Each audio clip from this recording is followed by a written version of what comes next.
লাখ টাকা দিয়ে বের করে দেবো।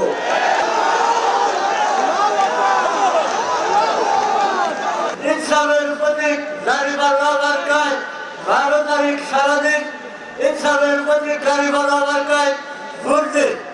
12 তারিখে আমরা লাখ টাকা দিয়ে বের করে দেবো। আপনারা সবাই আমরা সবাই তাদেরকে লাখ টাকা দিয়ে বের করে দেবো। আমি খুবই দুঃখিত, আমার হাত খুলে গেছে। আপনারা সবাই